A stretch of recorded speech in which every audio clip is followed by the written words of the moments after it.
Well, the Gauteng Finance Department recently hosted a dialogue with chief financial officers from the private sector. This to find ways to, of course, fatten the province's fiscal position so that crucial projects can be completed. These include water and energy infrastructure projects. And one of the big issues identified was the procurement process, as well as the red tape that delays projects critical to economic growth. We're now joined by Ciba's CEO, that's Nicolaas van Wyk, for more on this. Nicolaas, thank you so much for making time for us right here on eNCA. I mean, what was your take, rather, from this meeting? If we could just go back to some of the highlights for you. The meeting was very positive. Recently, the President Ramaphosa signed a pledge with CEOs, and Ciba, representing the CFO community, approached the Ministry of Finance in Gauteng. And he had this vision of laying a brick for new economic development.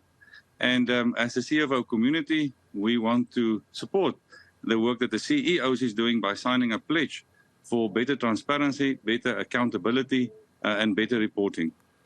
In your view, what is the responsibility of the private sector here to get involved, to show presence, but also perhaps some of the obstacles that they encounter in actually trying to be a part of the solution? Yes, the MEC calls this project a public-private partnership and has invited us to participate in the midterm budget. So we will be seeing how closely we can connect private sector CFOs with public sector CFOs for providing better advice and support to government.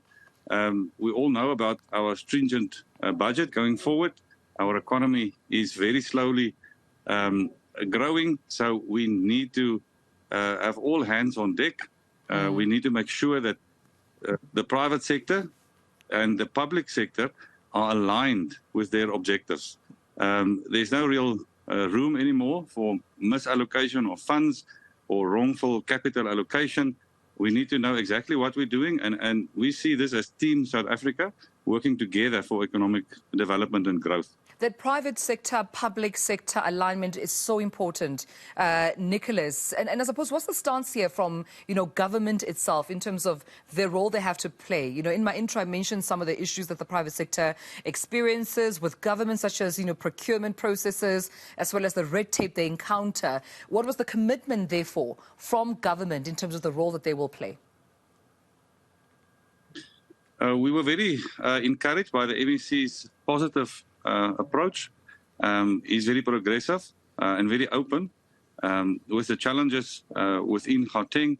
Gauteng is the economic powerhouse of South Africa and currently contributing 35% GDP. If we can lift it up with 5%, that's kind of the big goal that we want to set for ourselves. That will uplift many people out of poverty. So what we need to do is to reduce the cost of doing business, the cost of living. We all talk about the cost of living crisis. Inflation is going up. So the intention is, if we can get the public sector and the private sector working closer together, there will be less wastages and more surpluses and profits from which we can pay taxes and grow the economy. So we're also part of an international CFO alliance, which represents 15 CFO organizations globally, from France and Germany and Italy and South America, the western parts of Africa. And we've set ourselves this goal to be the voice for the CFOs, and through our international influence, to ensure that CFOs globally want to invest in South Africa.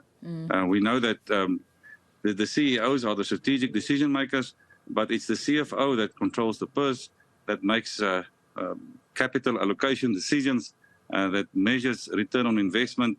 And because of that involvement, they can give guidance to the public sector. We know municipalities are struggling. Most of them do not get clean audits.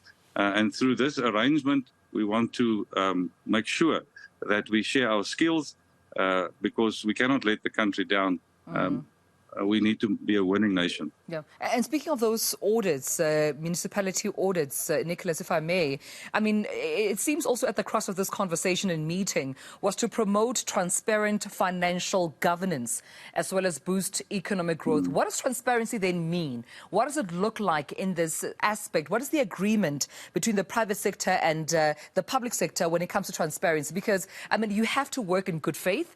You have to work with, you know, a team or a sector that you can trust, but there has to be transparency. No, absolutely. So all economic activity, whether it's from the public sector or private sector, are represented in financial statements. And then investors and decision makers use those financial statements to analyze and understand whether they can invest in a company or in a country.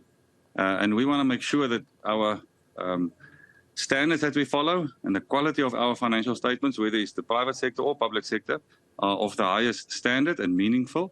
But it's not only improving transparency, because through disclosure, the population can understand what is happening with their money and where it's been allocated. But it also goes to the other side of the coin, and we hear this a lot from municipalities, and we support them in this opinion or approach.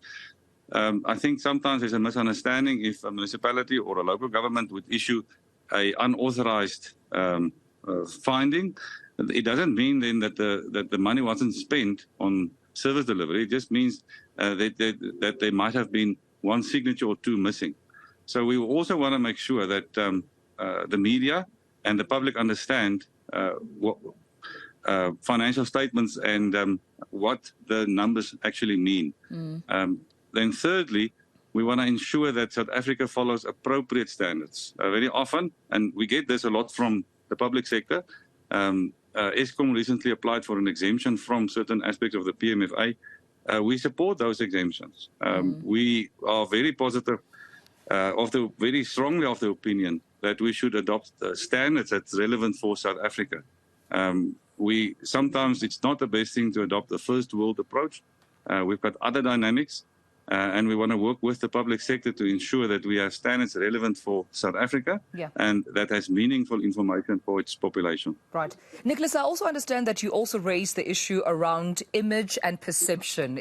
You mentioned that it's equally important to acknowledge that for GDP to increase, it's important how we present ourselves to investors. Perhaps elaborate, on, investor confidence and how, perception is equally important and feeding into that confidence, so to, of course, attract investor confidence and investment into the country. No, you're absolutely right. Perception drives investment and investment drives GDP. So it's important for us as CFOs to represent the most appropriate vision of what and who South Africa is in the global stage. South Africa is still the most developed country in all of Africa, with amazing infrastructure, amazing tourism opportunities, amazing investment opportunities. And we want to ensure that when we present financial statements on the global stage, that those cultural values, social values are all represented in the set of financial statements. We have amazing institutions in South Africa that protects the rule of law. We have very many committed organizations and developments happening, and it's important for us that the correct picture of South Africa is displayed. It has significant impact. If investors look at our financial statements, they assess the risk of the country, and through that risk, they increase or might increase the interest rate. So we believe that if we can present a better picture that's better aligned to the value South Africa presents, we could even reduce the interest rate that we pay on our international debt. Well, sounds like a very fruitful engagement and meeting, Nicolaas, just from our conversation. And hopefully everything discussed will be implemented because a lot of significant points have been raised. But thank you so much for also sharing with us what was discussed. The Ciba CEO, Nicolaas van Wyk, just sharing with us just in terms of the meeting, the Gauteng Finance Department recently hosting a dialogue with CFOs around public-private sector alignment and partnership, how to strengthen them. And of course, some of those, significant points made there by Nicolaas include that perception matters. How we present ourselves to investors would influence, the interest rates that they, of course, provide. But we have to ensure that what we present aligns with the values, the ethos, as well as what is being implemented right here in the country. So thanks to Nicolaas van Wyk for joining me this morning.